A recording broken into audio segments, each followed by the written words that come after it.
Inter-Secondary Schools Debating Competition 2019. I want to say welcome to our schools who are here this morning contesting the finals. We have Decarteret College and we have Holmwood Technical. We want to say welcome to you. Thank you for coming out. Thanks to the teachers and the coaches for being here this morning with us. We have with us this morning our marketing manager, Mr. Michael Gottshaw, and I'm going to invite Mr. Gottshaw just to bring a short greeting to us this morning before we start. Put your hands together for Mr. Gottshaw.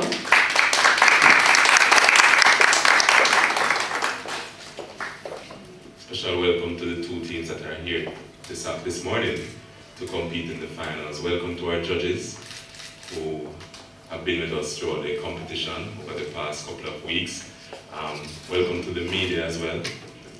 Mr. Orlando and his team will be covering this event and allowing technology to work for us. Welcome and good morning to all our listeners on Facebook through the live streaming. Alright, so as part of the credit union's mandate to cater to the youth and to see to youth development in the parish, we continue to host these kind of competitions at the various levels, both secondary, tertiary, primary, secondary, and the tertiary levels, as our way of helping to develop our children. Sometimes we dabble in sports, and we will do these kind of competitions to see to the holistic development of our children. The debating competition is an exciting venture for us. We continue to do it year over year because we see the value in it. We appreciate the work that the children put in to give us these strong debates. The arguments that are put forth are very convincing. They have the facts to back it. It's a pleasure when they call on us to get information from us, and we have to pause what we're doing to share the information from the credit union end so that they can put their arguments together. So we enjoy doing it, and we look forward to hosting this competition in the future years. I'd love Mrs. Hewitt to see Miss Mavis Campbell in the audience one of these days. The children are vying for the Mavis Campbell Trophy. She's a former general manager of the credit union. Her name lives on through the competition. All right, so enjoy this morning's match, and may the stronger argument win. Thank you so much, Mr. Gottshaw. Indeed, may the stronger arguments win. All right, so without further ado, I'm going to invite our teams to join me. At this time, we have Holmwood Technical, who will be our opposers today, and we have Decarteret College, who will be proposing. So Decarteret, you are going to be on my left as my proposer, on my right, sorry, as my proposers, and Holmwood, you are going to be on my left. So I ask the team members to join me at this time, and you are going to be introducing yourselves. While you get here, just to remind you of the prizes that our teams are vying for. Our first place team, or let me start with the third place. Our third place team, the school receives $20,000, the coaches receive $5,000, and each team member, and we have increased the cash prizes here, each team member receives $10,000. Our second place, the school receives $25,000, coaches $8,000, and our teams, all team members, receive $15,000. And our first place, the team, the school receives the winning trophy, the Mavis Campbell Trophy, and $35,000. The coaches receive $10,000, and each team member receives a whopping $20,000. And so, yes, and so we are indeed vying for interesting prizes this year. So, just to remind you of the rules. The competition is based on the awarding of points by 3 judges. The scoring of points will follow the form of the judges' score sheets. Each team is comprised of 4 students, 3 debaters, and a reserve. And the times allotted for the speakers are as follows. First speaker, 10 minutes. Second speaker, 8 minutes. Third speaker, 5 minutes. And rebuttal, 3 minutes. The timekeeper, which will be myself today, will signal by raising a hand when there is 1 minute remaining to each speaker, and again at the end of the time allotted. No further signals will be given. At the conclusion of the 6th speaker's presentation, the speaker chosen by the team to rebut shall be allowed 3 minutes for rebuttal. Rebuttal may gain for the team a maximum of 10 additional scoring points, and the opposing team rebuts first. A maximum of 5 additional scoring points may be awarded for team effort. The reporting judge will collect and collate the scores at the end of the match, and she will then present a summary of each team's performance, indicating those features which gave victory to one team and defeat to the other, and the judge's decision is final. Alright, so just before you introduce yourselves, let me introduce our judges for this morning. So we have with us this morning Mr. Gregory Mulgrave, who is our Senior Business Development Officer. Put your hands together for Mr. Mulgrave. We also have with us this morning Mr. Claude Rattray, and Mr. Rattray is the President of the Board of Directors for Manchester Cooperative Credit Union. And of course, the very eloquent and beautiful Vivienne Morris Brown, who JP, and a very lovely lady, somebody who is very authentic in what she does. And she has been with us throughout the competition, our chief judge for this year. Wave your hands, Mrs. Morris Brown. Thank you so much. So we want to say indeed welcome to you, and thank you so much for being with us this morning as our team of adjudicators. All right, so I am going to start with Decarteret College. I'm going to ask you to stand and introduce yourselves. I am Lee Ann Robinson. I am the leader of the proposition team. I enjoy debating very much. Yeah, very much. Public speaking and all the works. Thank you. I am Isan Williams, a proud member of the Decarteret College debating team. And something about me that you might not know, I love knowledge and I love learning. My name is Jordan Small, and I'm the 3rd speaker for the Decarteret College debating team. Something that you might not know about me is that I love talking a lot, and people always tell me that, I talk too much and I should, just lower, the amount of times, that I talk. Thank you, Decarteret. Now on to Holmwood. My name is Vivienne Williams, and I'm the 1st speaker of the Holmwood Technical Debate Team. One thing you don't know about me is I love to indulge in meaningful conversations. Thank you. My name is Shamwar Wise. One thing you don't know about me is most of the times when I appear composed, I am actually dying at laughter. I am Matthew Cole. One thing that you actually don't know about me is that the credit union has actually been my first speaking experience. Wow, that is lovely. Thank you so much, teams. All right, so as soon as the signal is given, then we will get right into our match for this morning. Be it resolved that our youth have been given adequate opportunities to positively impact our country's economy. The marketing manager, Mr. Goodshaw, made reference to the country's credit union's initiative of hosting debating competitions as a part of the youth's development, a perfect way to begin our stance. Adjudicators, Miss Timekeeper, and my worthy opponents, a pleasant morning to you all. It is my duty as first speaker to introduce to you our rigid stance in proposition of the moot for today's debate. Be it resolved that our youth have been given adequate opportunity to positively impact our country's economy. It is also in my jurisdiction to accurately define the key terms of the moot. Youth, adequate opportunities, positively impact, and economy. According to the National Youth Policy of Jamaica, and I quote, youth is defined as those between the age of 15 and 24 who have passed through the dependent stage of childhood, are in the semi-independence of adolescence, or who will soon acquire the maturity of adulthood, end quote. Adequate opportunities, according to the vocabulary.com, refers to, and I quote, a suitable amount of favorable circumstances, end quote. To positively impact, according to the vocabulary.com, refers to, and I quote, good influence on something or someone, end quote. And lastly, economy, according to the oxforddictionary.com, and I quote, is a state of a country or region in terms of the production and consumption of goods and services and the supply of money, end quote. As the leader of the proposition, I will extensively focus on how the youth are able to positively impact the economy by utilizing the adequate opportunities made available to them through education.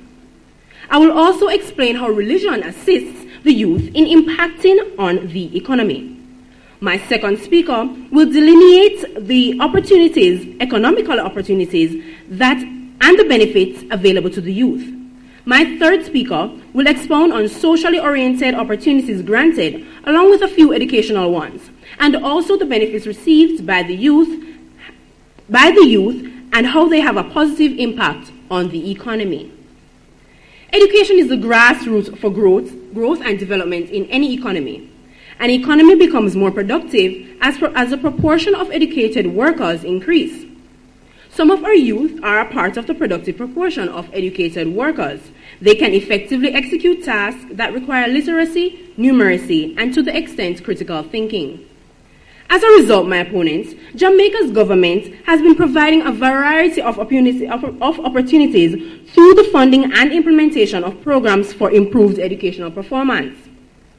The Career Advancement Program, CAP, is a perfect example of a valued opportunity offered to the youth of Jamaica.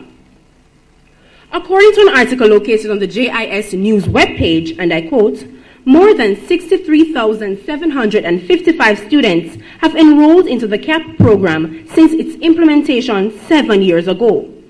An initiative under the Ministry of Education, Youth and Information, CAP provides an opportunity for students aged 16 to 18 to gain valuable training and skills for the job market or to further their education, end quote. In addition to the job-ready training, my opponents, CAP also provides exposure to life coping skills, personal development, civics, personal and national values, and the tenets of good citizenship. The spin-off effect is seen with the BPO, the business, processing, and outsourcing, where the youth are able to execute gained knowledge and skills from CAP. Chief Education Officer at the Ministry, Dr. Grace McLean, told the JIS News that, and I quote, for the 2016-2017 year, CAP has been restructured and expanded to better meet the needs of students. It serves as a 2-year extension of secondary schooling, allowing students to remain at school at grades 12 and 13. She continued to say that there is also an allocation of $40,000 each to benefit 40 students who are enrolled and in approved 6th form programs and are pursuing CAPE and NCT vet skills, end quote. Skill and certification offerings under CAP include commercial food preparation, entrepreneurship, carpentry, welding, call center operations, cosmetology, business administration, tour guide, hospitality services, motor vehicle repairs, digital animation, customer service, healthcare, assistance, electrical engineering, information technology, and so much more. My opponents, take a look at your flyer in front of you. The Human Employment and Resource Training Trust, national training agency known to most Jamaicans simply as HEART, is a key driver on Jamaica's road to development. According to the HEART Trust NCA webpage, and I quote, formed in 1982 and restructured by the amended HEART Act in 1991, the organization focuses primarily on stimulating growth and job creation. This can only be achieved through the creation of highly skilled, productive, and a competitive workforce. The webpage continues to describe how the HEART Trust NCA operates 27 technical and vocational education centers, training locations, which provide youth with a variety of training options to all Jamaicans seeking to advance their career options, with programs geared at transforming the lives of school leavers as well as employed persons who require training and certification, end quote. Heart Trust NTA is actively engaged in certifying the youth of the Jamaican society in programs offered to them in school or to those who are actively employed. One of the many programs sheltered under Heart is School Leavers Training Opportunity Program, SL-TOP. The SL-TOP is designed to bridge the gap between school and the world of work for recent school leavers. My opponents, it gives these young persons the experience to develop a greater understanding of the complexities of the working environment and provides insights on how to become competitive members of the labor force. Trainees will work with a firm for up to 1 year, where they are encouraged to fully immerse themselves into the daily operations of the environment.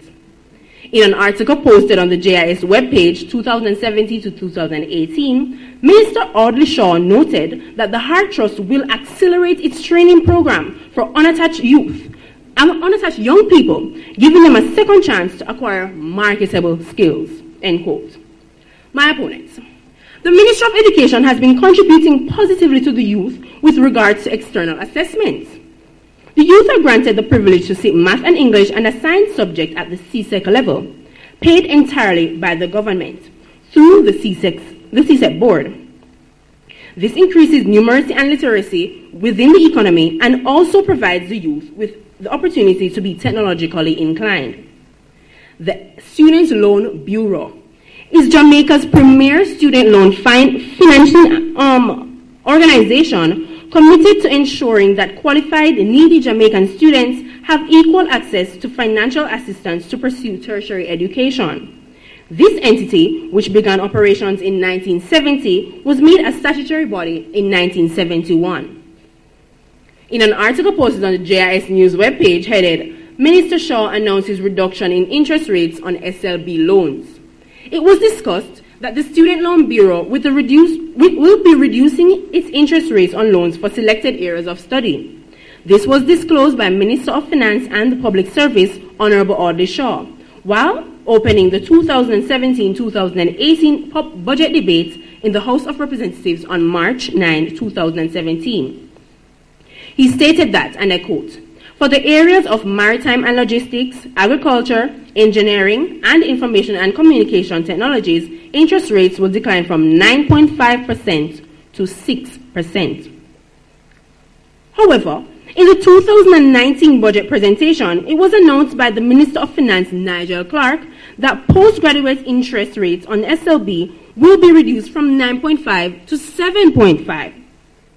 The readjustment and recalibration of this SLB had been done to benefit our youth through the provision of funding to capitalize on opportunities made available to them both locally and abroad.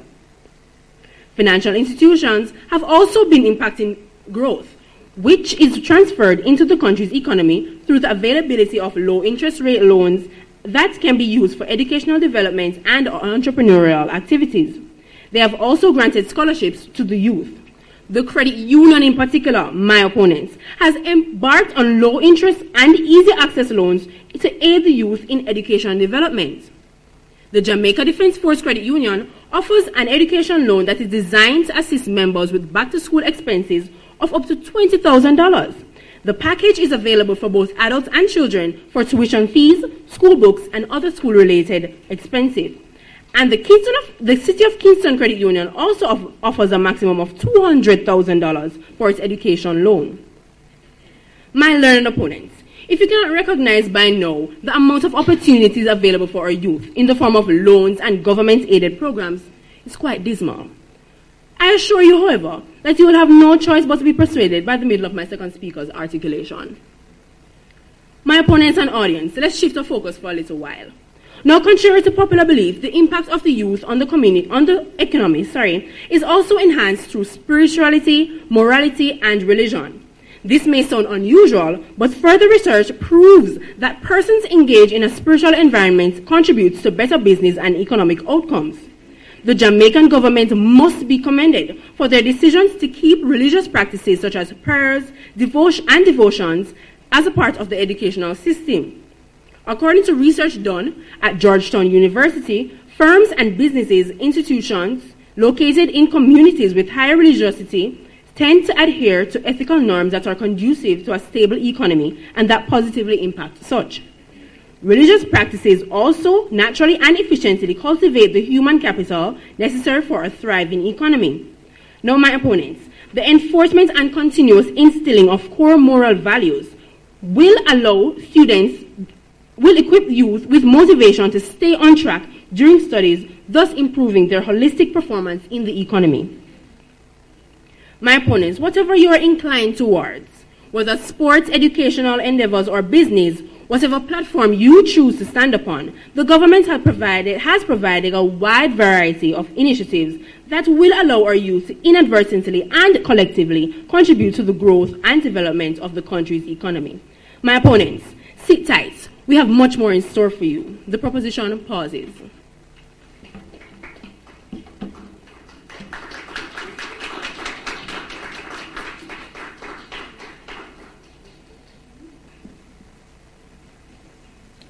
Karen Handel said, creating more and better jobs is how you build a strong economy. Honorable judges, invited guests, timekeeper, colleagues, and my worthy opponents, good morning. The moot brought forward by the proposition today reads, be it resolved that our youths have been given adequate opportunities to positively impact our country's economy. Judges, we who are here today in this competition are the future. We are the ones to build the economy. When my team and I analyze where we will be in 5 years, at no time in the discussion did we see ourselves in Jamaica. Why is this so? The answer is jobs. No jobs, and availability of jobs for us. As a result, we cannot stifle our conscience and agree with my opponents that adequate opportunities are given. Our youth are not given. Did I say not given? Not given adequate opportunities to impact our country's economy. To substantiate our point, I will define the key terms and restate the mood for clarity. I will also outline the stance that we will take and point out that education or certification without a job is equal to inadequate opportunities to develop the economy. My second speaker will highlight in particular how brain drain, which is a result of the inadequate opportunities present, serves as a key factor that stifles the growth of an economy and illustrate how the opportunities present are severely lacking. While my third speaker will concretize our stance by using logical points to show the stagnation of the economy as a result of the inadequate opportunities for the youth. According to the UNESCO website, in relation to education and employment, youth is often indicated as a person between the age where he or she may leave compulsory education and at the age at which he or she finds his or her first employment. Ladies and gentlemen, I consulted the Oxford English Dictionary for the other definitions. It showed adequate to mean fully sufficient or acceptable. It says opportunities or chances for progress or advancement. Positive mean with no possibility of doubt.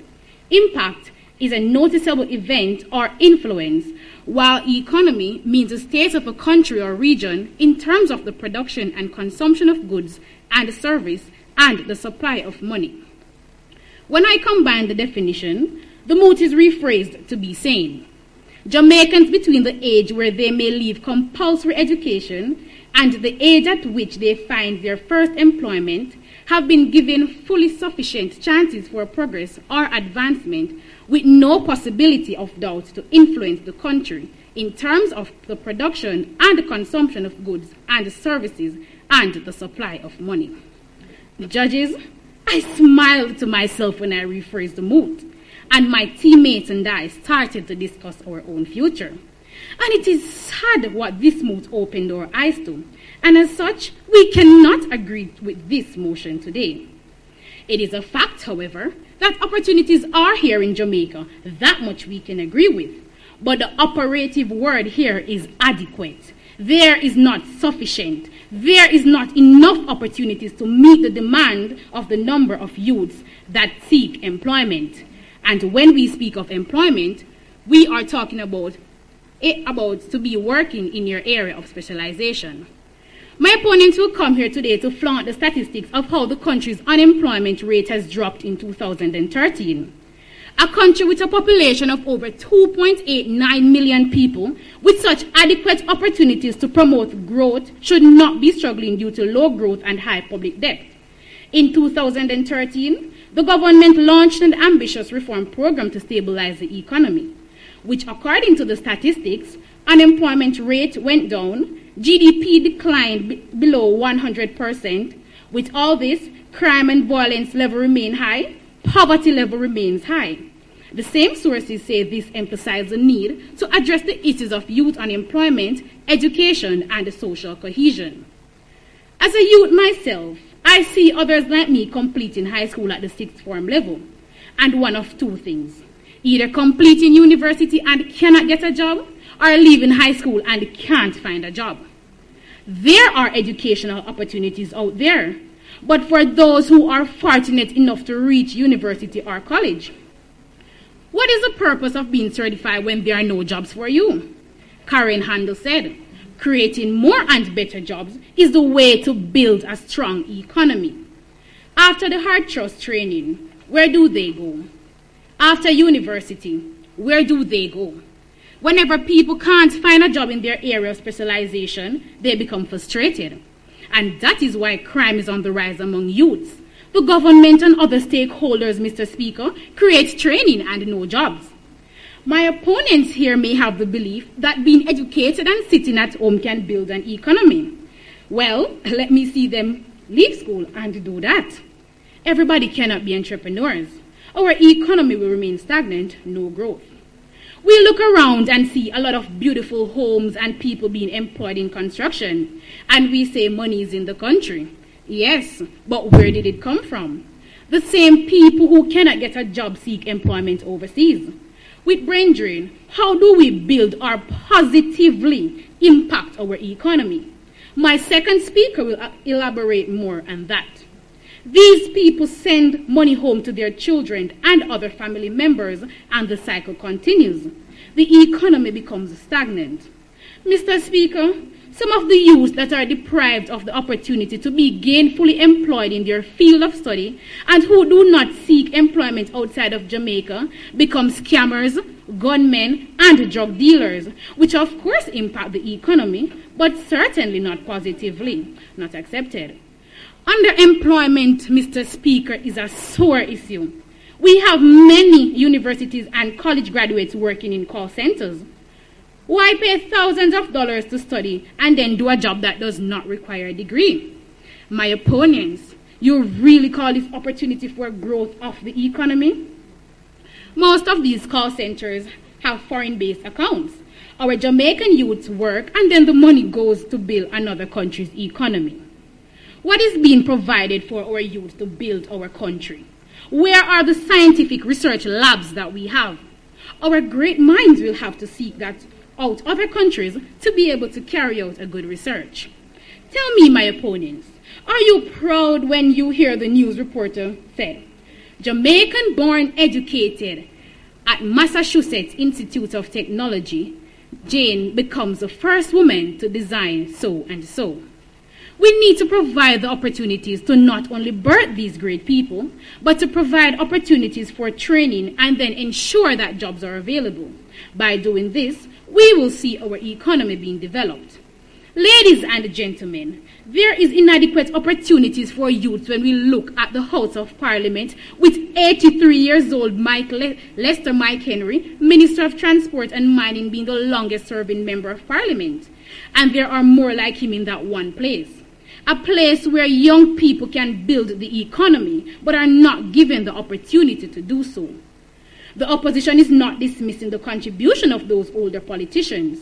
However, what we are saying is that those individuals who have been in politics until the required age of retirement should take a back seat in sharing their wisdom and experiences through mentorship, hence allowing new ideas to surface for growth through innovation and job creation, thus improving the economy positively. We as young people have the power to transform our nation's economy, but without sufficient employment opportunities, we will inadvertently contribute to the breakdown of the economy and the brain drain issue, which my second speaker will allude to. Creating more employment for the youth will help us, the youth, and our country succeed, hence building strong economic muscles for further growth and development. There are opportunities such as scamming, drugs, and human trafficking that builds the economy, but in a negative way. What we need to see are opportunities that will positively impact the economy and not the ones that has a negative effect. The opposition pauses.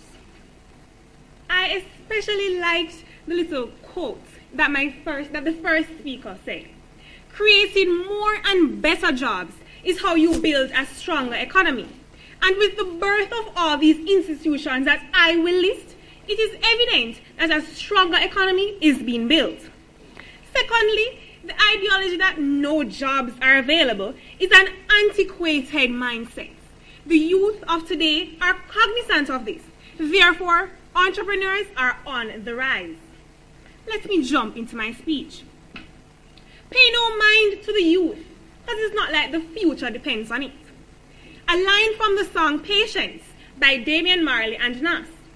It is safe to say that this mistake has not been made, as there are a plethora of opportunities available for our youth to impact the economy positively.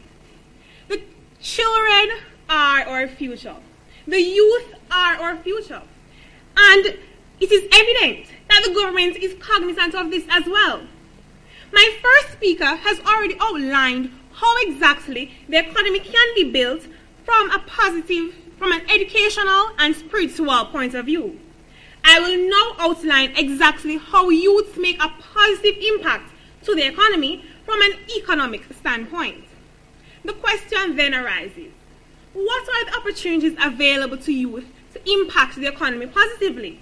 Oh, don't you worry, I have a list. These institutions that I will list work in tandem, resulting in a spin-off reaction with the ultimate outcome being a positive impact on our economy.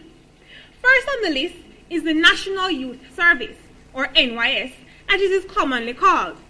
The NYS, according to Jamaica Information Service, was established in 1973 and relaunched in 1995 after a 12-year break amidst major concerns about the high level of youth unemployment, academic underachievement, the lack of training opportunities for young people, and the escalating trend toward antisocial behavior. The organization, therefore, aims to equip young people with necessary life coping skills to foster their personal and career development, as well as enhance their contribution to community and national development.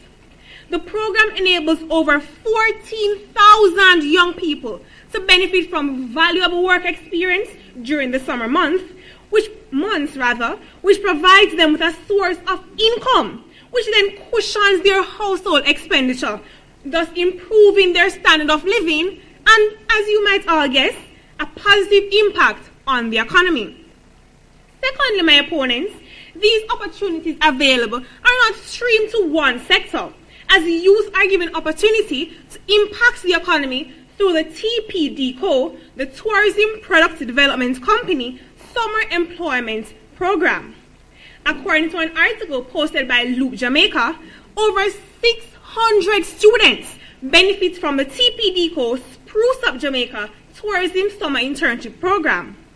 Under the program, high school and tertiary students between the ages of 16 and 25 receive work experience in areas of tourism and hospitality. Third on my list, my opponents, Jamaica strives to offer inclusivity for all. Then, are youth deemed as unattached or not exempted? An article posted by IDB stated that the government of Jamaica has designed two programs to help unattached youth. The Career Advancement Program, which was discussed at length by my first speaker, and the National Service Corps, which provides training in multiple locations across the country. including a 1-month training program in intensive job skills and basic academic skills, followed by a 6-month job internship.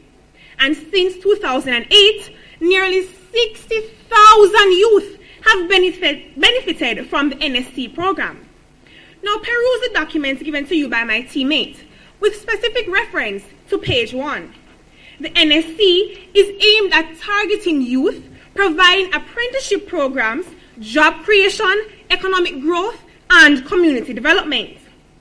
Let us not cast aside entrepreneurship and innovation. The Manchester Cooperative Credit Union has fostered and supported the spirit of entrepreneurship. Thus, they offer small business loans which the youth can then take advantage of. The government has also ensured public internet access in numerous public spaces. And with this access, my opponents, youth are able to view the market, get new ideas, market their own products, and thus network with other young entrepreneurs.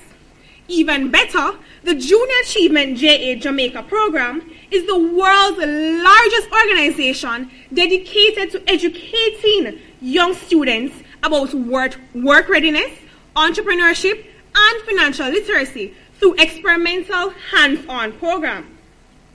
Through alliances with local and international partners, JA Jamaica seeks to improve Jamaica's business environment to empower the country's youth, enhance civic participation, and spur transformational education.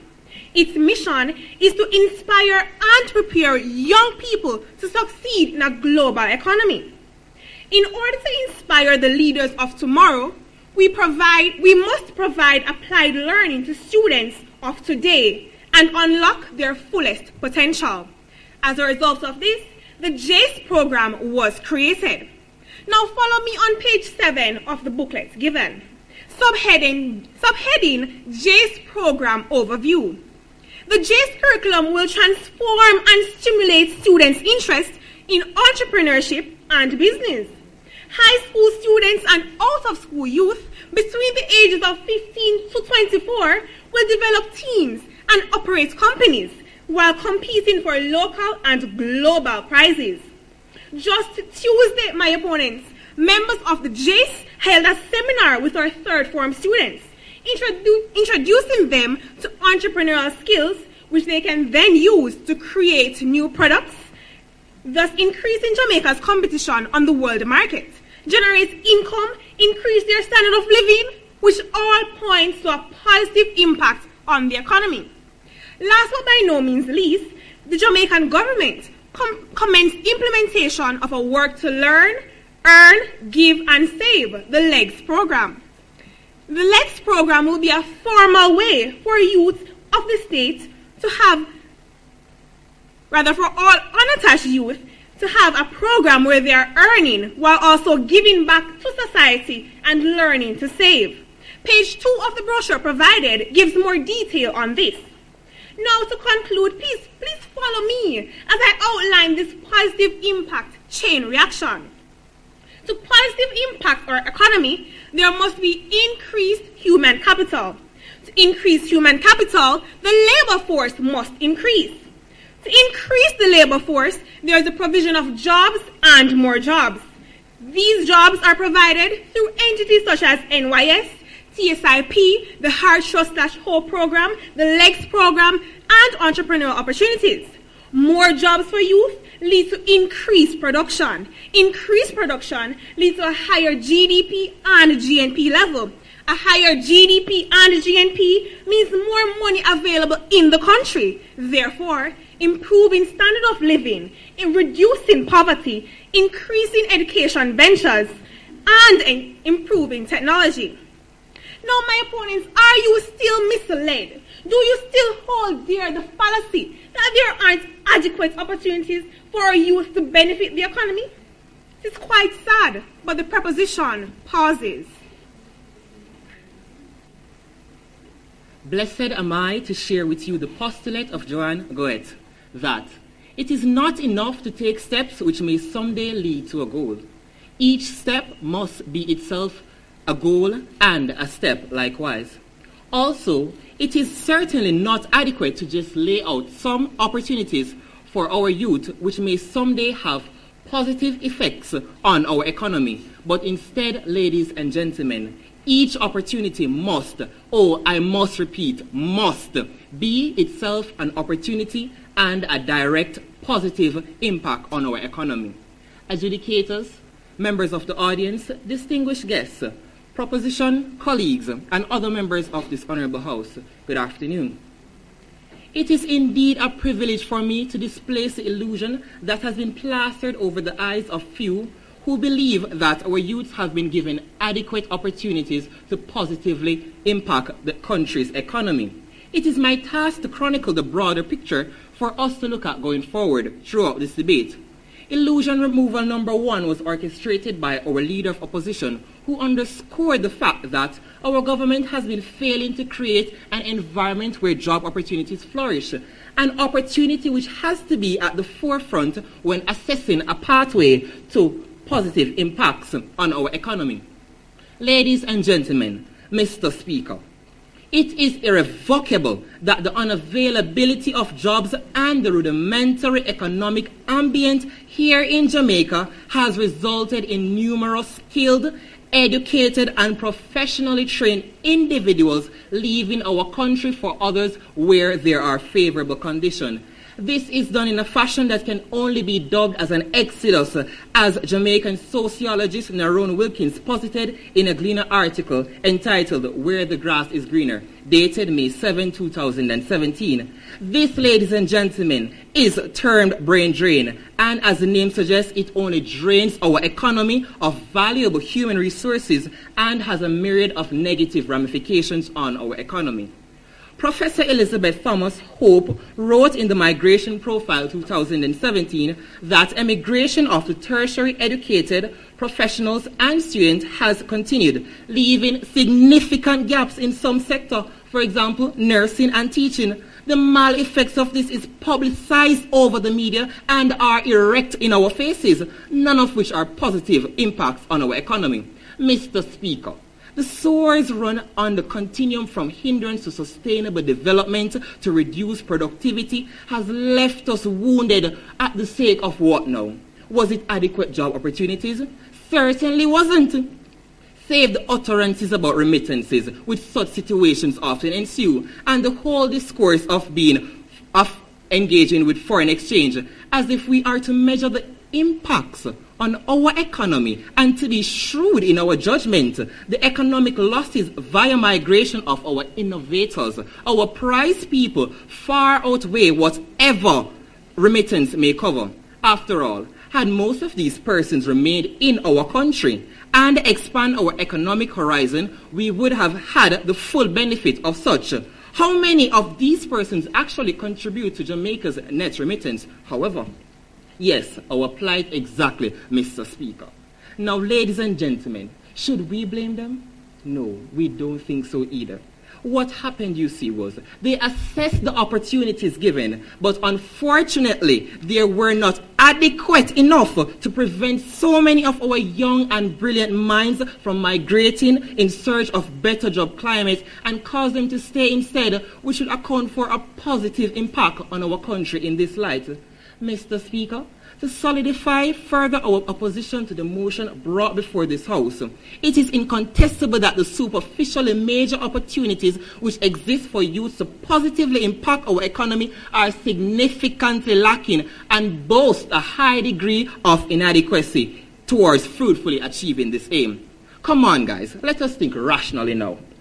The Student Loan Bureau at the surface may seem like an individually good opportunity, as the proposition leader alluded to. Mr. Speaker, side proposition. How effective is the Bureau if the 9.5% interest rate, according to scholarships.jamaica.com, is still too high based on our nation's economic condition? This is still stagnant and has not changed. What about the requirements?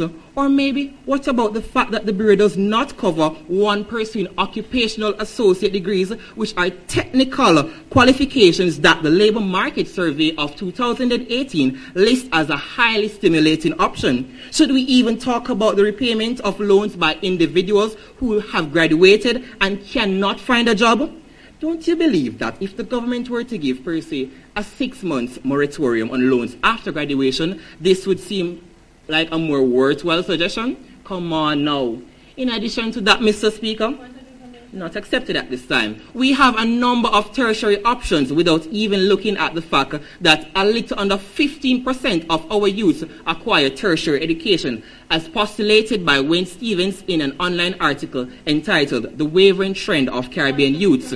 It must be noted that as a country, we have failed to explore stackable credentials that will have our graduates not only locally qualified, but internationally qualified.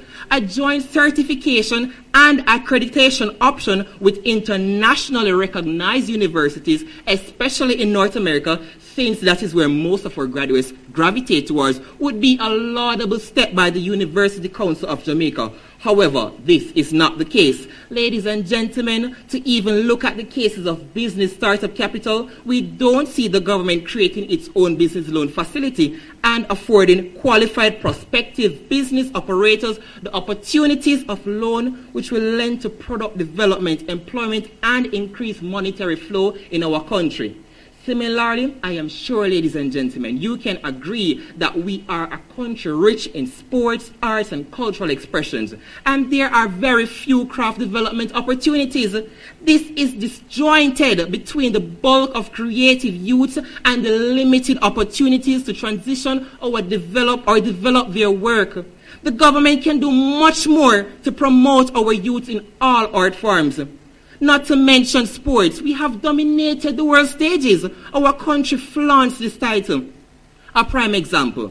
Alia Atkinson has done so well in swimming, yet the country's largest pool is at G.C. Foster, serving as a sanctuary for frogs and other water life. If there are adequate opportunities, these facilities would be fully functional, affording opportunities for other youth with similar skills and talents, and are without any form of bias. To send my point home, ladies and gentlemen, let me expose you to a reality. It is a fact that approximately 50,000 students leave high schools annually, and just under 50% of that number secure subjects required for advancement to tertiary education, and approximately 50% of the remaining graduates are dysfunctional, neither literate nor numerate, making it extremely hard for them to acquire jobs. As a Jamaican, I will give credit for the positive gains. However, let us be true to ourselves. Let's not be carried away by the figments of our opponents' imaginations. Strides are being made, yes. We are heading in right directions, but I repeat for your hearing, our youth have not been given adequate opportunities to positively impact Jamaica's economy. I thank you. My opponent, please come with up-to-date facts. How can you say that the country is not benefiting when the GDP has grown by 3% according to recent statistics? You said that the SLB interest rate is 9.5%, but let's get current. According to the 2019 budget debate, the interest rate will be lowered to 7.5%. Members of this honorable house, fellow teammates, my worthy opponents, ladies and gentlemen, good morning. The proposition continues to stand resolute in our stance that our youth have been given adequate opportunities to positively impact the country's economy. As third speaker, I will extensively focus on how the youth are able to positively impact the economy, the socially oriented opportunities granted, and how the benefits received by the youth may be utilized, thus affecting the economy positively. This dissertation will speak to crucial initiatives formulated by the government on social platforms, for example, the furthering of the ways in which programs like Path and Hope help young people and how sports initiatives help them as well. In an article published by the Gleaner on November 30, 2018, it was reported that 25% of Jamaican youth live in hardship. Youths living in a situation as such are oftentimes disadvantaged. Many disadvantaged youth fall into the trap of and cycle of teenage pregnancy, gang violence, criminal activities, etc. But in the dark cloud of poverty and hardship, there comes a silver lining, PATH and the HOPE program, enabling youth to positively impact the country's economy. Consistent with Vision 2030, the government of Jamaica established the Housing Opportunity Production and Employment Program HOPE. According to the Social Development Commission, SDC, and I quote, the program will initially target unattached youth between 18 and 24 years who are not engaged in any meaningful way in Jamaica. The program will promote and optimize growth and development of Jamaica's youth so that they can be well-adjusted and responsible citizens whilst contributing to Jamaica's development and prosperity, end quote. In 2018, the whole program partnered with the JCF so that youths can be meaningfully engaged as a means of reducing gang violence and criminal involvement. When youths like these are targeted and they have become productive members of society, they can significantly contribute to the economic growth and development of our country. The Program of Advancement through Health and Education, PATH, caters to poor children from birth to the completion of their secondary education and poor adults from age 18 to 59 years. This therefore means that the program caters to all disadvantaged and unattached youth living in poverty. A base fee of $600 is provided to the PATH beneficiaries with a 16% increase in cash grants to take effect on June 1st of this year as indicated in the budget of this fiscal year. This therefore proves to us that the government is constantly working to improve the living standard of our most vulnerable youths. My opponents, though this amount may seem paltry, it goes a long way because without it, many of our youths could not attend school and thus fail to attain adequate primary and secondary education to matriculate to tertiary education. PATH also covers payments for up to 8 subjects, which include entry fees, subject fee, practical fees, fees for orals, and all other fees related to the subject. The government will also undertake the payment for 3 units of the Caribbean Advanced Proficiency Examination, CAPE, each year, the Caribbean Vocational Qualification, CVQ, and the National Vocational Qualification of Jamaica, NVQJ. Through the Ministry of Labor and Social Security, PATH awards bursaries to students of PATH households who are currently in a tertiary institution. An article published by the JIS entitled Tertiary Level PATH Students Receive Scholarships, dated October 29, 2017, is a testament to this.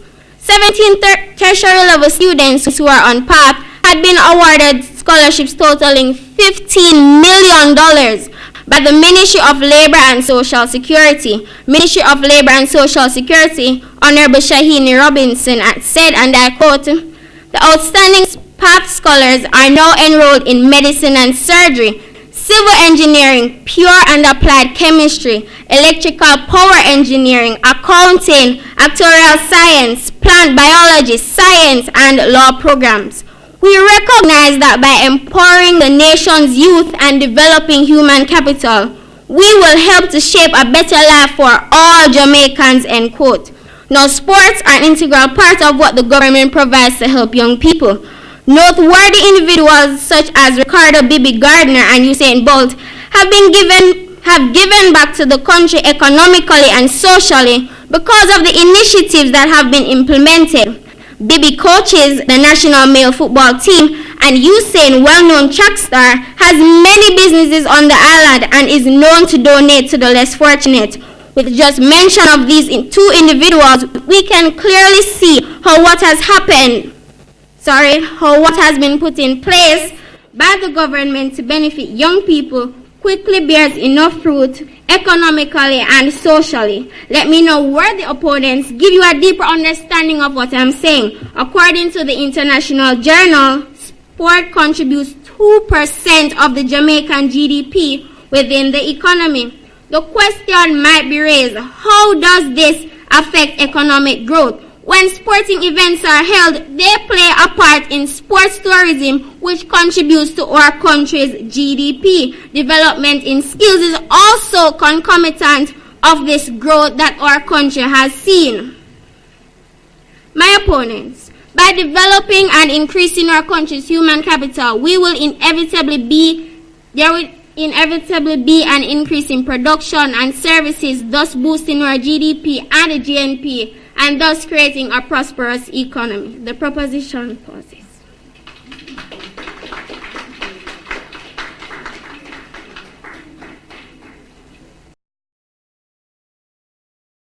What a nice place to live. Sweet jam down. The only problem is the dollars not run. These words from Tony Rebel. But why is it that there are no dollars? I guess the lack of dollars is as a result of lack of jobs. So is it that there is not adequate opportunities for jobs? And I mean good paying jobs, not cheap. Invited guests, honorable judges, my opponents, good afternoon. The opposition stands resolute that our youths are not given adequate opportunities to positively impact our economy. Being a youth, I am very much concerned about my future as to where work is, especially as to where work is considered. I've even started to explore my options as to which of the developed countries I will go to work to get paid for my skills. Because at the rate at which Jamaica is going, there will be no opportunities for me to develop myself, yet alone the economy. Honorable judges, the proposition is very much cognizant of the fact that youths are not given adequate opportunities to positively impact our country's economy, as they themselves are youths and should know of this from first-hand knowledge. We have said along with the proposition that opportunities are available for youths, but it is not sufficient for them to change the trajectory of this country's this small economic conundrum. We also believe that the government must prioritize investment in the youth by encouraging loan institutions to offer more unsecured loans to the youth who have brilliant market ideas for products or services. Even the credit union can help with this. Most businesses in Jamaica do not employ youth because they specifically ask for 5 years of experience from the great minds just coming out of university. What developments are there for our country?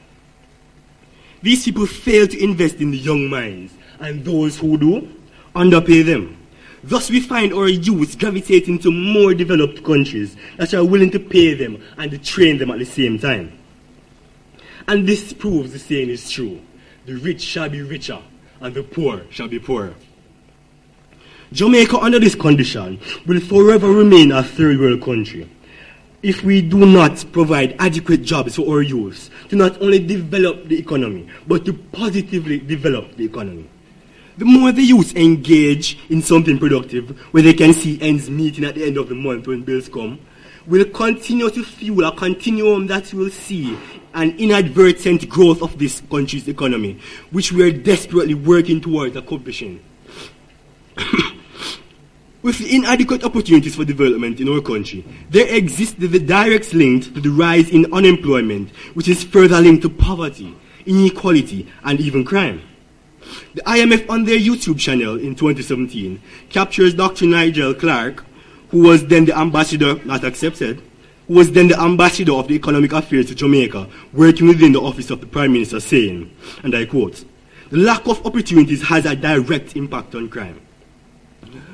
Now look at this. This goes on to show that if we can provide more avenues for jobs and accessing these jobs, then we will be well on our way to seeing a decline in crime and even strengthening our country's economy. Our country's economy through the efforts of our youths, where they gain employed through the provisions of adequate opportunities. And this can only happen through job creation. We're not expecting a utopian society. However, we cannot not accept it.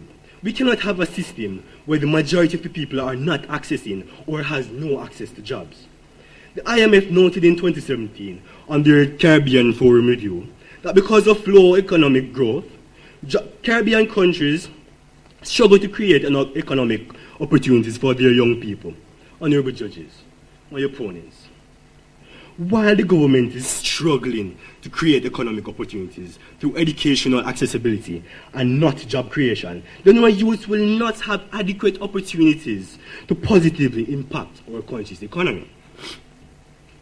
We are not saying that the youths are not given opportunities, but the opportunities presented to them are not adequate. If we want our society to have a progressive national youth development plan that actually works, then adequate opportunities should be presented for them to work, start their business, and to take care of their families. At the current pace at which we are traveling, we will not be able to attain Vision 2030. Adequate opportunities for our youths to positively develop the country will see Jamaica being the place of choice to live, to raise families, and do business. The opposition rests.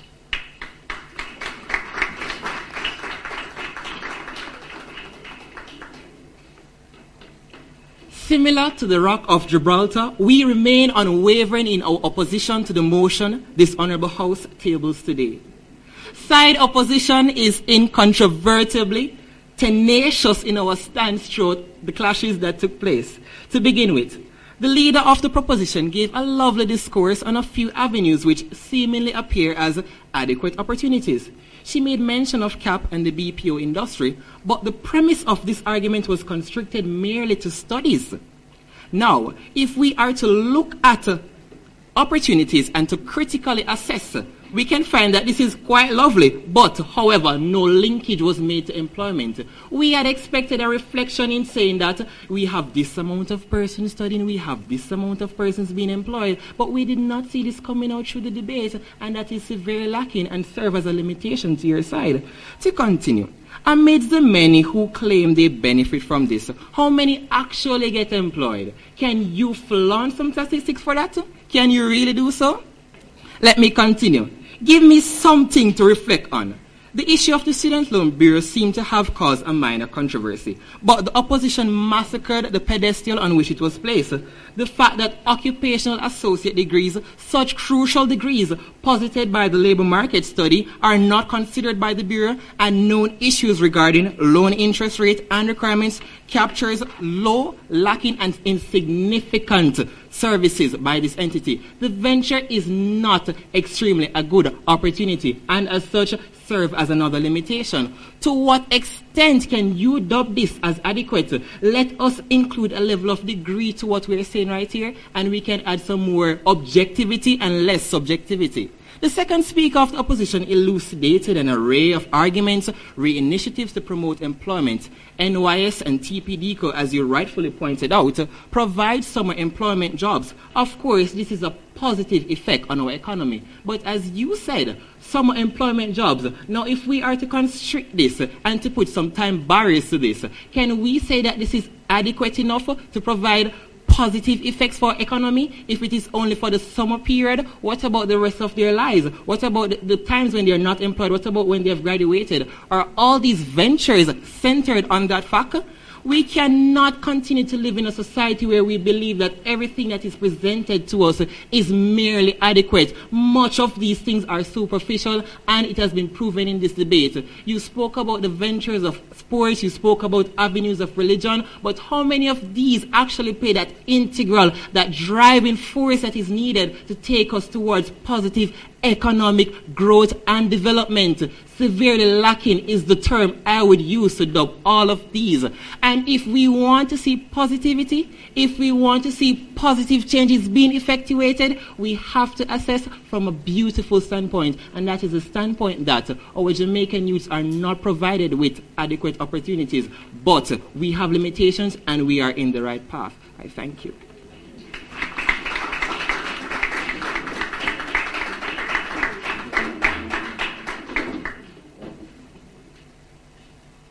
Please excuse me, as I was so eager to address all the nonsense mentioned by the opposition. Mr. Speaker, this House has been made a mockery of by the opposition's failed attempt to convince us that there are inadequate opportunities given to our youths to impact the economy positively. Rather unconvincingly, the opposition attempted to present the following points. The first speaker touched on scamming, as it is most times as a result of unemployment. But are you aware that scamming is not a direct consequence? It is as a result of this microwave mentality and this get rich right now. These opportunities are available, but the youth's minds have to be reset. The second speaker mentioned that brain drain is affecting our economy negatively. But let's not be myopic in our thinking. The remittances sent back do have a positive impact on the economy and boost it significantly. You also mentioned that 50% of the students who graduate do not have the passes required to enter the tertiary education. It is as a result of this that the government has provided alternate avenues that do not require the conventional passes, but taps into these persons' creative minds and skills. The third speaker mentioned a song. Sweet Jam Dong. How did the song go again? I don't even remember, because that song describes a Jamaica back then, not a Jamaica now. A Jamaica where youth are given adequate opportunity to impact the economy positively. You also mentioned that there's a rise in unemployment. But are you aware of recent statistics? You yourself even mentioned that the unemployment rate is at the lowest it has ever been. And let me add, in 52 years. Jobs, my opponents, have been created through the BPO, as you mentioned, and through entrepreneurship, such as Jace, as I elaborated on. Unlike our erroneous opponents, who sought to mislead us, we presented a plethora of opportunities available. The CAP program, the SL Top program, the Student Loan Bureau reducing interest rates, religious practices that help our youth to benefit the economy. Jobs provided through NYS, the TPD-Co, NSC, and these jobs, my opponents, if needs be, can become permanent and do not just exist in the summer months. Our third speaker also spoke on crucial initiatives formulated by the government on social platforms, such as PATH and the HOPE program, giving hope to our youth. My opponents and members of this audience, the verdict is out. The youth of Jamaica have been given adequate opportunities to positively impact the economy. The proposition remains unflinching in this regard. Thank you.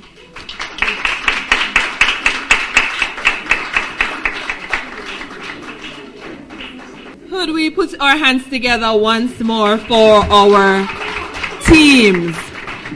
All right, so in one sense, we might say that this is the end of it all. In another sense, we might say that the debate continues. Now, the judges will deliberate and they will return with their findings. And of course, we notice that the debate continues in the audience. And that is awesome. That is indeed awesome.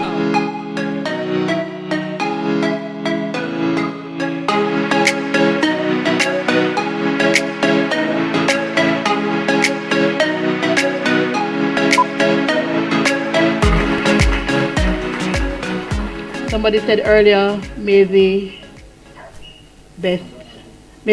stronger argument win. I don't think that the debate is over. And it reminds me of a poem that Mutabaruka wrote some years ago. And there's a line at the end of the poem that says, and this poem will continue in your mind, in your mind, in your mind, in your mind. And I think that is what is happening with this very engaging topic that was provided to our debaters. And you did your teachers, your coaches proud. Clap on yourself again. All right, the judges have a few comments that we would like to share with you.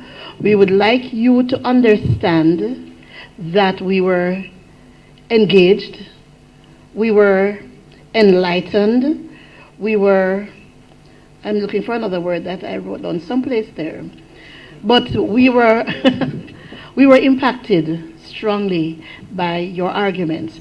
There are a couple of things that you may need to watch to help you as you continue in your growth. We can see some of you young people in the debating halls of Parliament, government. We see you being change makers and movers and shakers in this country and perhaps even further afield. But you must look at some things. Let me start with the negatives, and then I'll give you some additional positive points that we found. Pronunciation is very important.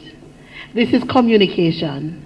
And in as much as you are not yet at the end of your growth path, we expect you to look at the words that you are employing in delivering your message, and we are expecting you to work those words to the point where rolling them out of you becomes, it's like automatic, that the pronunciation is okay, that the usage is fine, and that the context in which the words are used is perfect.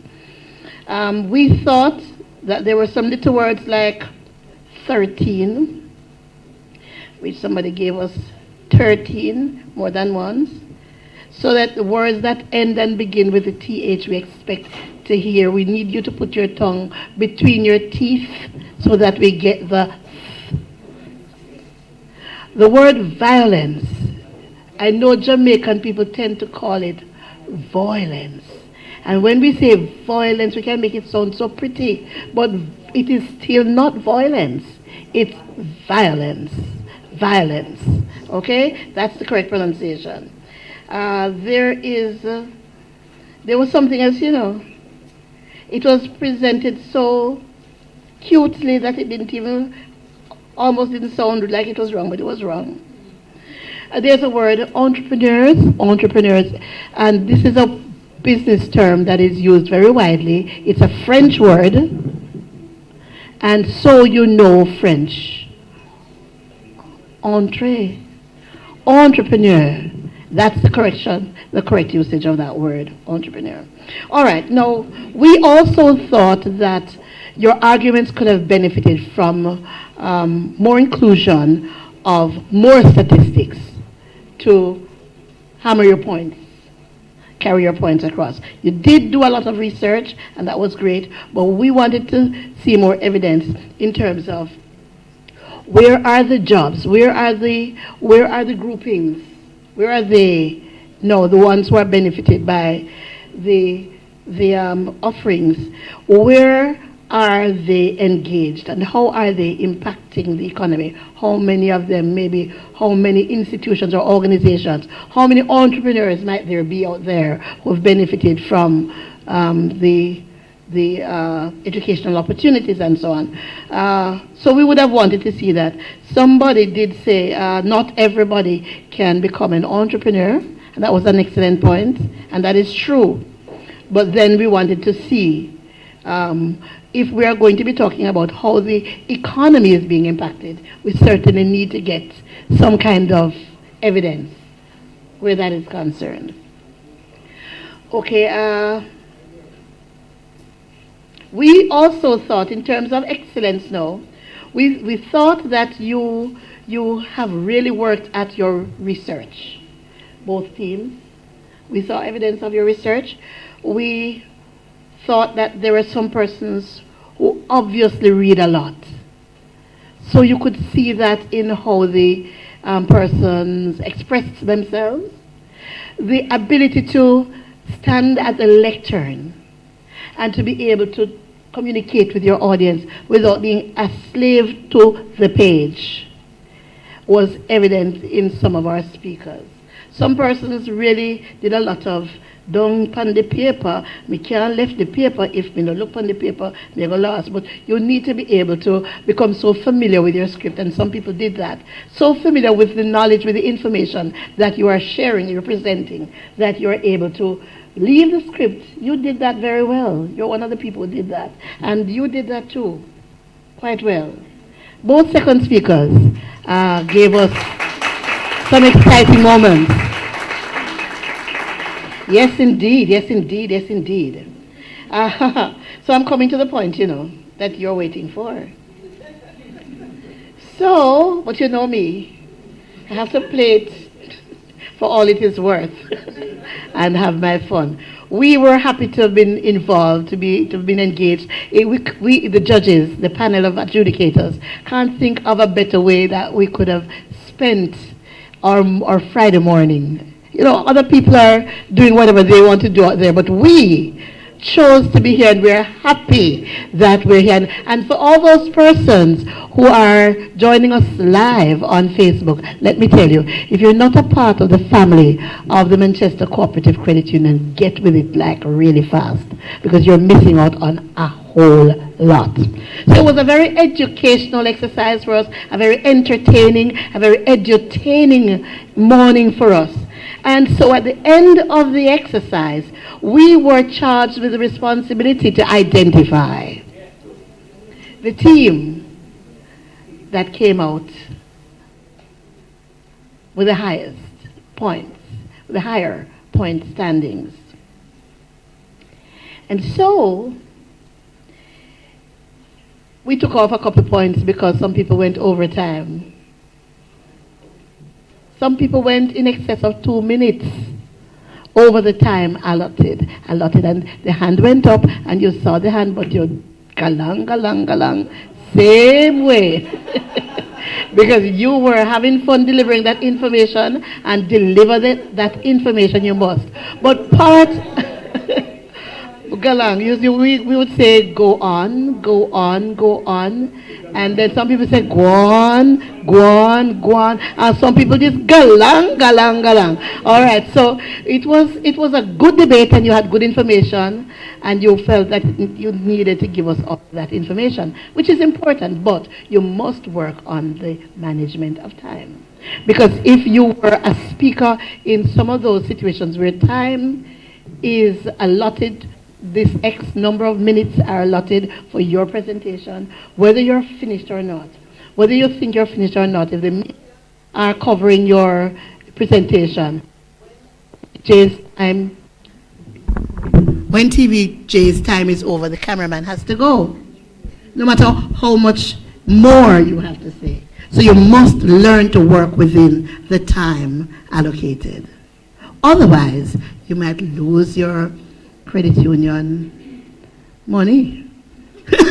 You know, you might get a big prize for being time conscious, and then because you were not time conscious, then the prize is given to the other team. Okay. We thought it was very, very useful that one team engaged us by bringing on printed material. That was quite nice, quite lovely. Lovely, dainty Spanish needles. So, it leaves me now to tell you, I'm sorry, I'm going to stop now. I'm going to cut to the chase now and tell you what it is. Okay, so we identified a young lady who we consider to be the most improved debater over the duration of this competition. Remember, the competition is having its culmination here, but we've been observing this person over the period of this year's competition. And we must tell you that there was no prize for that. But the credit union is such a wonderful organization, and they want to encourage improvement and the development.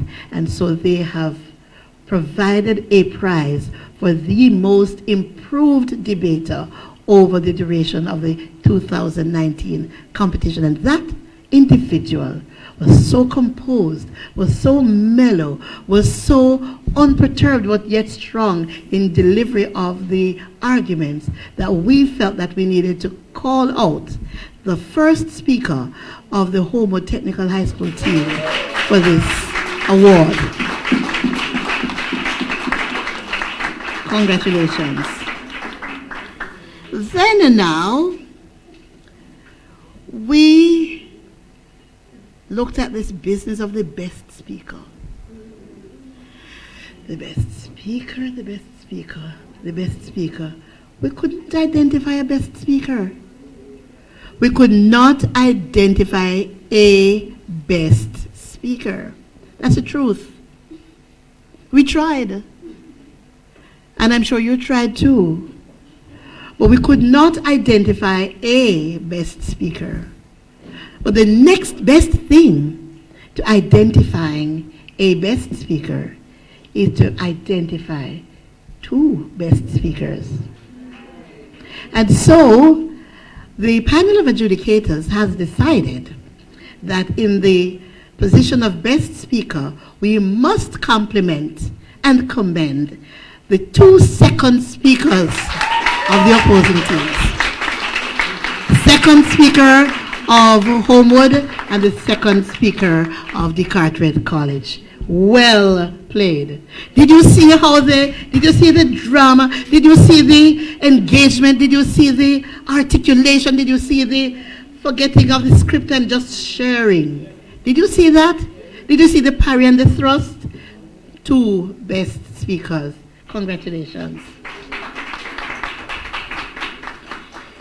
And now, finally, before I resume my seat, let me inform you that the team that emerged winner.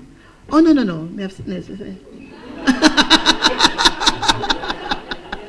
I have something else to say. I must communicate a final point, Mr. Mr. Gottshaw. There's another point. There is a person now who is adjudged the best speaker in this 2019 competition overall. Who that's Maddie? Somebody who has captured our imagination, has captured our attention, has engaged us from the lectern, and has maintained a very high standard throughout the competition. And so, over the period of time that we have been observing these young people, we have no option, having seen all of them in all the matches, we have no option but to select as best speaker overall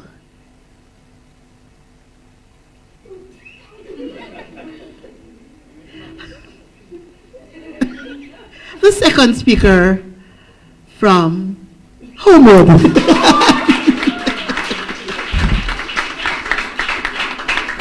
Congratulations. And he looks so shocked. Okay. No. My knees are as weak as yours. Wow. So the winning team came out with 7.61 points over the other team. The team that came out with 82 points is winning over the team that came out with 75.61 points. And so, ladies and gentlemen, young people, please help me to congratulate the winners in the 2019 Manchester Cooperative Credit Union's inter-secondary schools debating competition. Say that again? The 82 points over the 75.61 points. And that is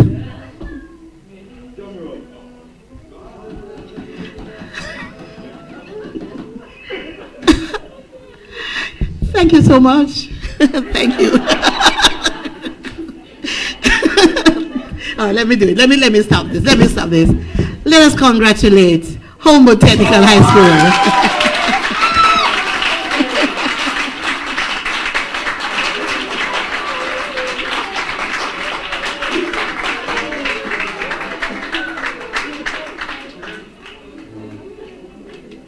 Congratulations. And I know that in a short while they will, but I mean, remember, you're at this point, you can't get any higher than the finals. So the fact that you're here in the finals means that you're awesome. Both teams are awesome. Thank you.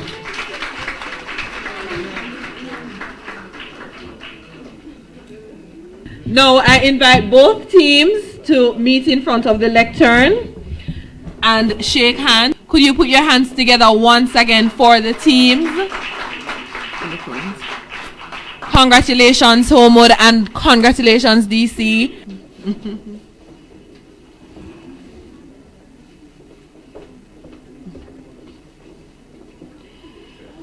All right, thank you so very much, teams. And we will begin by presenting the best speaker of the competition, Shamoy Roy, and this presentation will be done by Mr.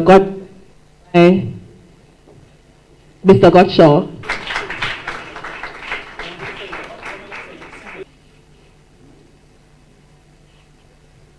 Congratulations, Shamoy. All right, we are going to do the presentation to our second place team, Decarteret College. I am going to ask Mr. Rattray to do this presentation for me. All right, so each student receives a cash prize towards the opening of an account, of course, of $20,000.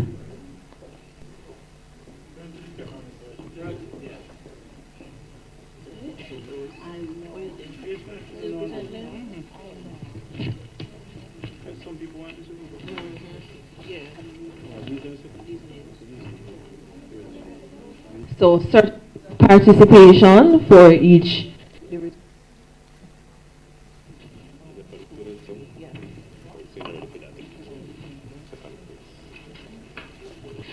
You also receive a keepsake, which is a very nicely branded portfolio for each student to remind you of the competition, and also something that you can bring with you to other competitions. You can show off, you know.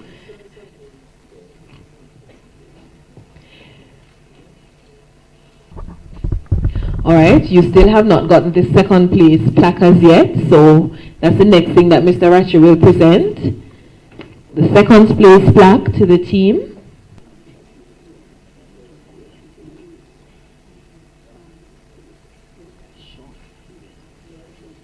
All right, thank you so very much, ladies.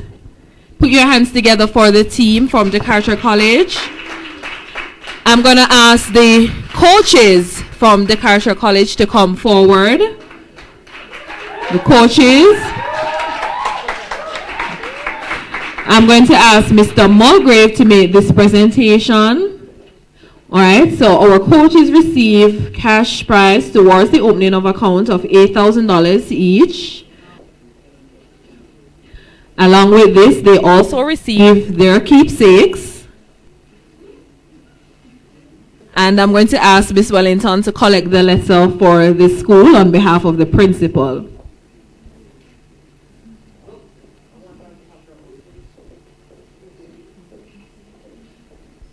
Put your hands together once more for Decarteret College.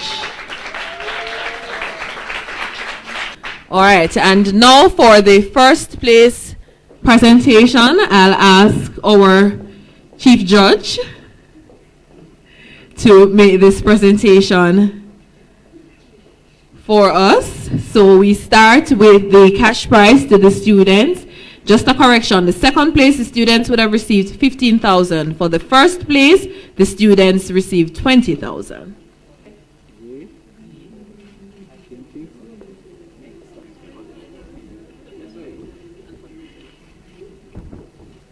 The team also receives certificate of participation.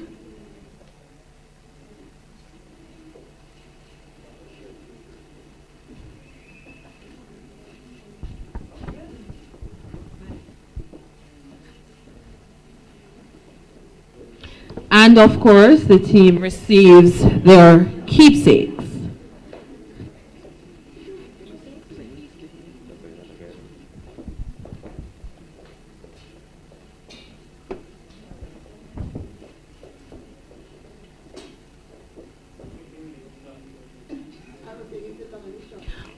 Awesome. I am going to ask Mr. Rattray to present the Mavis Campbell Trophy to the winning school.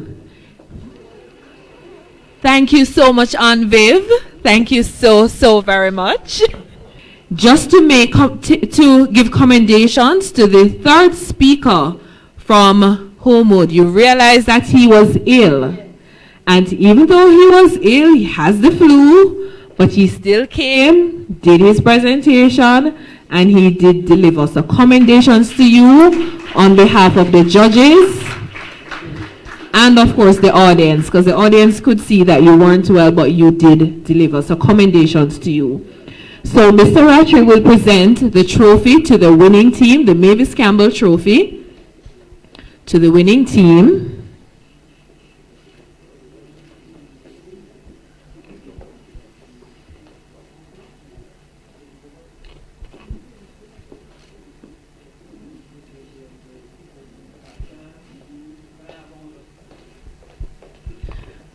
Awesome. Thank you. Thank you so much, teams. Put your hands together again for the teams.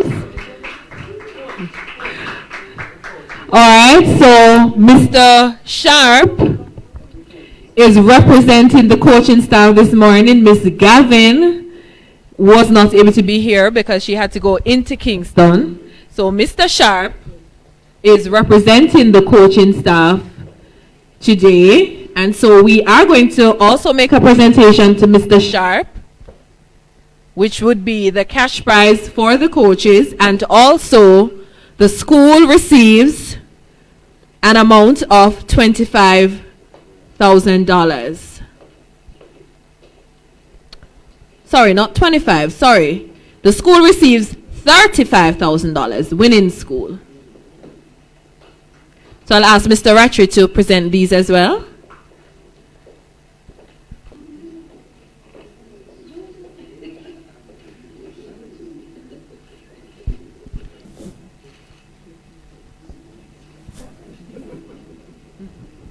Thank you so much, Holmwood. We have a group of persons who would have played an exceptional role in making sure that the competition runs smoothly in terms of judging, giving us ideas, giving us hints, and making sure that everything goes according to plan. I will start with Dr. Eric Bailey. Dr. Bailey, put your hands together for him. Dr. Bailey is one of our members, and he was an adjudicator in our semi-final match, and we want to thank you so very much for working with us, and I know you will continue.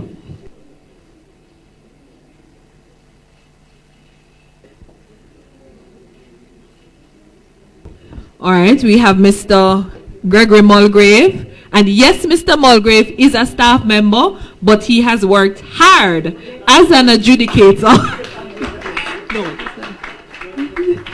He has worked hard as an adjudicator, and of course, we have to do the presentation. Thank you so very much, Mr. Mulgrave, and continue to work hard. And Mr. Rattray has been a part of the judging panel for this competition for as long as I can remember. And so therefore, we want to thank him for his continual service to the debate competition. And the ever so lovely Vivian Morris Brown,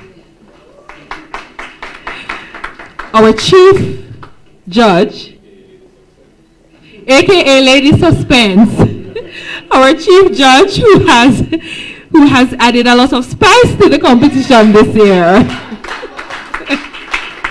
Thank you so very much for answering the call, and it has indeed been a pleasure to have you been a part of our judging panel for this year. Thank you so much. All right, so I'm going to ask Beline to come to the front as well. Beline, who has been voted by the judges the most improved for this competition. I am going to ask Mr. Mulgrave to come. We're going to do a presentation to Beline. And Beline is the most improved student for the duration of this competition. Please put your hands together for her.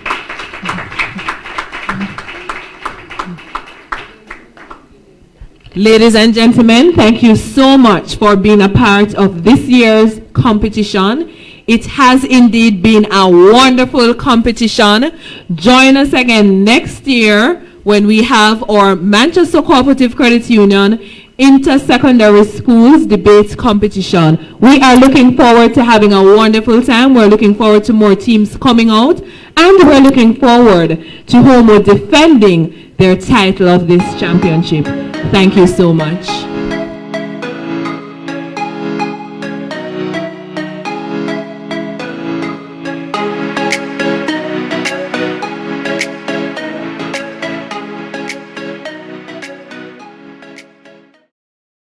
I'm David Sharp.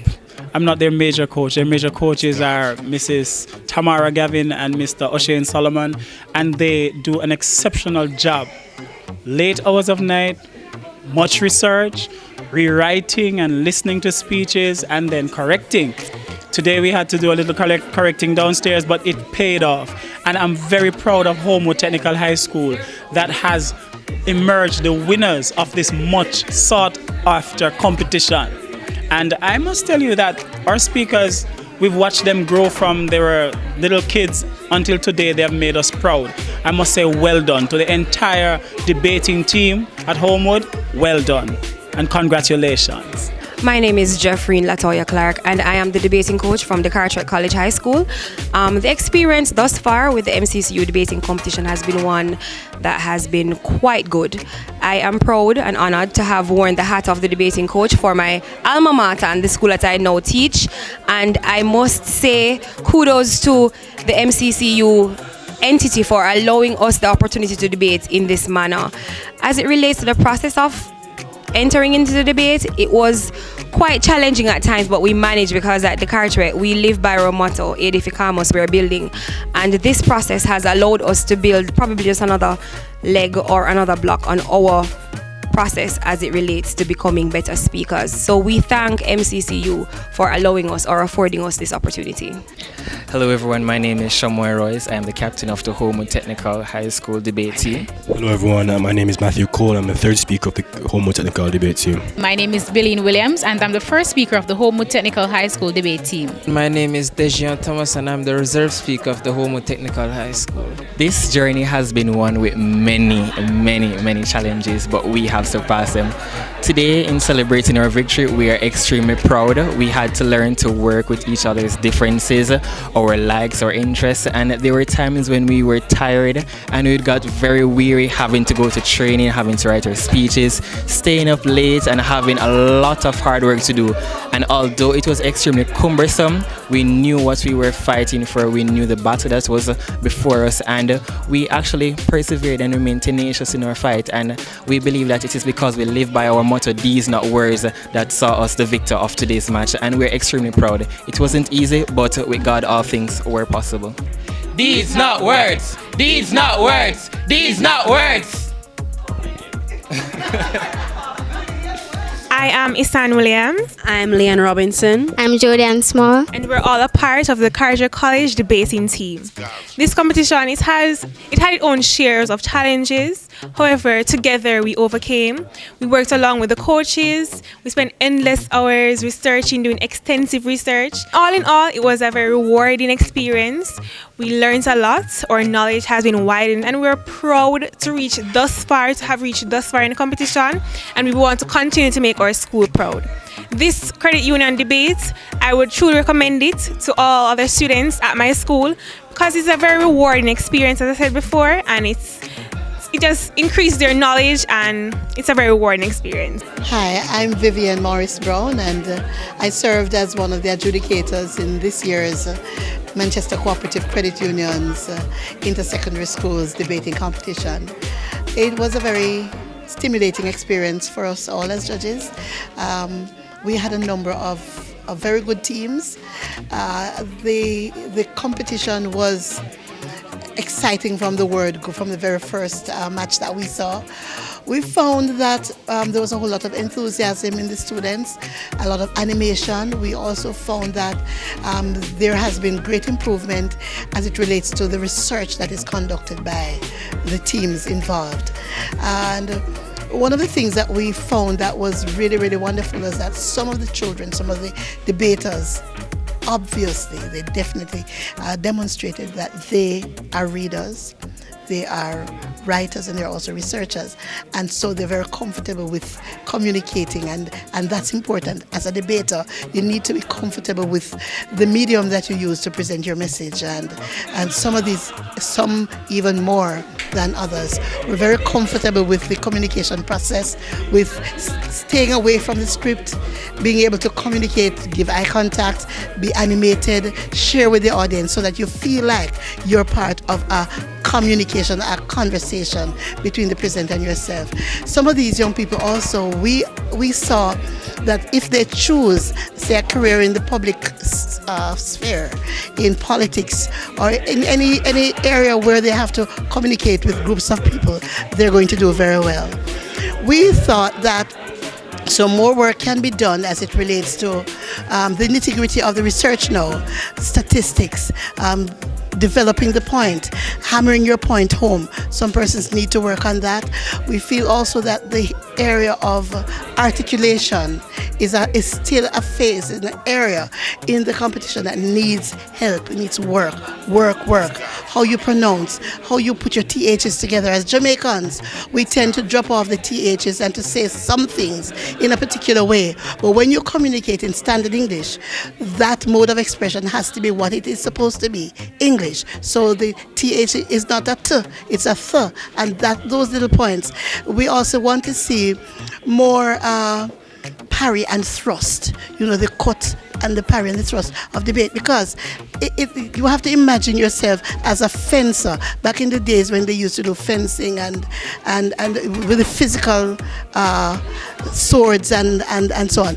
There's this delicate movement that you as the debater have to execute between it's between what you have to say, the way you put your argument together, how you poke fun, how you dig at the arguments of the opposing team or the other team. You have to be able to do it in a way that shows that you're engaged, you're emotive, but you're not angry, you're not a terrorist, but you really need to be able to slice and cut and put your points out and argue, so that not only are you educating in terms of the information you present, but in how you present that, so that where our parliamentarians could learn even from some of these young persons in the way they execute. I think it is something that needs to be developed, and continued work on that is to be commended.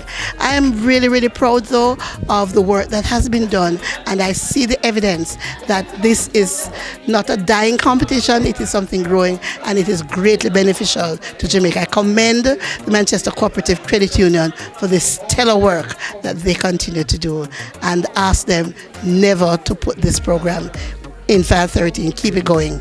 Well, today we would have wrapped up our 2019 Inter-Secondary Schools Debating Competition, and this is just one of the many initiatives that we carry out year over year in an effort to build the youth within the parish. We, over the years, have engaged in different sporting activities and also different activities that can help in the holistic development of our students. At the secondary level, we pride ourselves in this debating competition, which basically targets high school students. What we do is give them various topics to debate on. Most of them are based on business, or within the Jamaican context, and also within the credit union movement as well. So we do get a lot of exciting moods. We give out a lot of exciting moods, and as a result, it plays out in the matches that we have. This season was a very exciting one. It lived up to its expectation. We started in February. Today marks the finals of a very exciting season. Congratulations to the Holmwood team for coming away with the title. We are satisfied that the children would have benefited from this exercise, the research that was done, the level of preparation. This all goes towards developing, benefiting them in terms of their personal development. And of course, the credit union would have thrown in a lot of attractive prizes. So I am proud of my company for having budgeted for this kind of event. And as a result, the children would have left feeling satisfied that they have gotten some good prizes for having done such a hard job over the season. Wow, so we have come to the end of another inter-secondary school debating competition hosted by Manchester Cooperative Credit Union. I must tell you, this has been an exciting season. We started the competition with about 8 teams from various schools across Manchester, and it was indeed exciting. The matches were nail-biting. Some of the matches were so close that you couldn't even tell who were the winners. There were no clear winners. But it has been an exciting season. Today has been the final, and of course, congratulations to Holmwood Technical, who came out the victors. Decarteret College did a wonderful job. The judges mentioned 2 speakers, the second speaker for Decarteret and the second speaker for Holmwood. Man, these guys were exceptional, so congratulations to them, and it has indeed been a wonderful season. We want persons to join us for next season. We want other schools to be interested, and we want other schools to come on board, because as Mr. Gotcha said before, there are lots of attractive prizes that these teams are vying for, and trust me, the competition has been excellent, the camaraderie has been excellent, and we have learned so much and gained so much knowledge. So on behalf of Manchester Cooperative Credit Union, thank you to the teams for being a part, for answering the call. Thanks to the judges who have done an exceptional job in being adjudicators for this year. Thank you so much, and of course we are looking forward to seeing you all for next year. God bless.